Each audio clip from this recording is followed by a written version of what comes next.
Greetings. I've mentioned in the past how a lot of pro-inflation people, or people who want to believe that inflation is much higher than it is, usually debate via anecdotes, and these are people who otherwise are too intelligent to debate via anecdote. But somehow inflation is something that requires debating via anecdote because they're desperate to believe in high inflation and the actual data does not corroborate the need to believe in that fiction. And in the United States, this is usually done by citing the price of gasoline. Now, gasoline is something that most people do need to use every day, but it's not a huge portion of their total expenditures, but it is still a daily necessity. So as bad as it is to use gasoline as an anecdotal indicator of inflation, sometimes you get anecdotes that are even funnier and narrower. And I got a comment just 2 days ago on my previous video on the minus 300 billion deprinted in August 2022 video from commenter Statos. And I feel bad for him in that he is worried and nervous, and I hope this video makes him feel good. This is not me taking apart someone's comment, but rather hoping to reassure someone that the anecdote you're using is not the be-all and end-all, and you're not about to be hurled into poverty. So he said, my auntie, whom worked for a national bank for a European government, he won't say which country, but in his next comment he reveals which country he comes from anyway. His auntie said, you'll notice that if you have inflation for a long time, the price of butter and bread are getting more expensive. In my country, I noticed the price of butter before 2008's housing crash to now it went up 250%. So that's 250% over 14 years. Then he goes into a different point of we'd have a cycle of 35 years of recession. We went through 14 years. That means 21 years are left. Now, a recession means negative GDP growth. You don't have a 35-year recession. Even my country have warned about recession since 2017. Well, if you're perpetually warning about recession, and then if you've been warning since 2017, and then if it happens in 2022, that isn't really a prediction. That's just a broken clock being right. But fine, he's very worried about the price of butter and bread because his auntie said that is the real indicator. So my response is that it's highly anecdotal to select butter as your indicator. The GSCI is far more comprehensive, as described in the video that he's commenting on.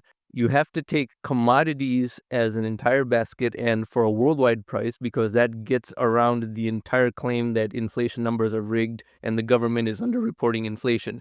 If we look at this Goldman Sachs commodity index, we can see that on a 10-year basis, the growth rate is minus 0.93%, so almost 1% a year deflation for 10 years. And you have to take this rolling long-term window of time. We don't cherry pick points. We take a rolling window, and commodities are in deflation, as I speak about a couple of times each month. And a commodity like dairy is also included in this in very small weights. Obviously, oil and such are the bigger weighted commodity components here. And milk from dairy farms is what butter is made from. So we go back to his comment. So his response to my comment of how choosing butter is highly anecdotal becomes even funnier. The butter cost 20 krona before the 2008 crash. Now the same 500 grams of butter is 90 krona. Now, he didn't want to reveal which country he's from, but since he said krona, that means he's from Sweden. Fine, that's not important. But 20 going to 90, there's also a small math error. Instead of the 250% gain that he spoke about, this is actually 350% gain. But fine, even that's not that important. We'll take the higher of the two, 350% gain in the price of butter. So let's look at the data in the US because something like butter is a very commoditized thing. It can't be in hyperinflation in Sweden if it's not rising in the US and vice versa.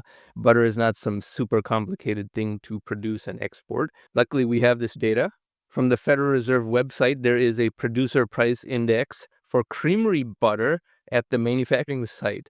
So this is not at the retail store, but this is wholesale at the creamery, which is more accurate because you don't have this retail markup that can vary a lot by metros and things like that. So this is a better indicator. And as you can see, 1984 was 100, and even today it's 195. So in 38 years, it still has not doubled in price. Butter is not in hyperinflation. This is less than 2% a year of a growth rate, 1984 to present. So there's no way the price could have risen that much even in Sweden. So he is worried about how butter went up 3x or 4x from 2008 to present, which is itself questionable because in the United States it didn't rise that much. There were times when it was below trend, such as 1995, And also 2020-21. This steep rise is recent, but that isn't that much of a rise in the context of all this. So we go back to his comment. And my response, I hope, will help educate everyone about how to deconstruct a case study type of problem in finance and economics, but also you may find some humor in it as well. And again, I want to make him feel good that he's not going to be hurled into poverty because the price of butter is going to become catastrophically high. Again, anecdotal example that means nothing. What was the cost of an EV in 2008, or a flat screen TV, or 1 gigabyte of storage? Now, those would be the technological ways to answer this question, all of which are valid.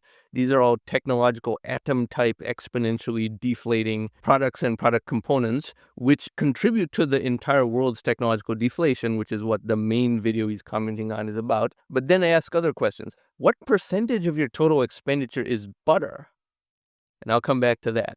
Also, what is the ratio of wholesale milk prices from the farm to the price of butter in the store? And that is how you have to think about it. First, there is milk from a dairy farm that is bought wholesale and shipped to the butter factory, where that is made into butter in large volumes, and then that is packaged into small units for retail consumption. So there's many middlemen in between. So did the price of milk rise 350%? Did the price of wholesale butter rise that much? Is all of the rise because of the retailer markup? Is it a supply chain problem, or is it a raw material problem? That is how someone who is truly worried about the price of butter should investigate why something of immense value to him apparently is so expensive. But then I go back to my prior question, what percentage of your total expenditure is butter? Now, I already explained why in the United States everyone's saying gasoline is the only thing that matters in terms of judging whether there's inflation or not. That is already wrong. But butter, how much butter are you consuming? Is it a significant percentage of your expenditure? I think it's very hard to consume more than $1 a day of butter. I mean, how much are you consuming? Even if you're making hollandaise sauce or beurre blanc every day, there's no way you can be consuming so much butter that it is a large percentage of your expenditure. Yet he chooses butter as the indicator through which to refute the premise that quantitative easing and exponential money creation is being offset by technological deflation. Now that is funny. I must say I find that to be quite humorous. Butter is very high calorie and very filling, so even if someone were to eat butter as their primary food, they still would not be able to consume that much because you would get full very quickly. It lends itself to rapid satiety. So then I say, of course, close it off with a technological point, because that's what this entire channel and this particular video is about. Your example is no more valid than if one uses the cost of microchips dropping by a factor of 100 over the same period as evidence of the entirety of their expenses. You can't say that Moore's law applies to everything a person consumes. The same way you can't say the price of butter is indicative of hyperinflation that is going to reduce everyone to poverty. And too many people think this way.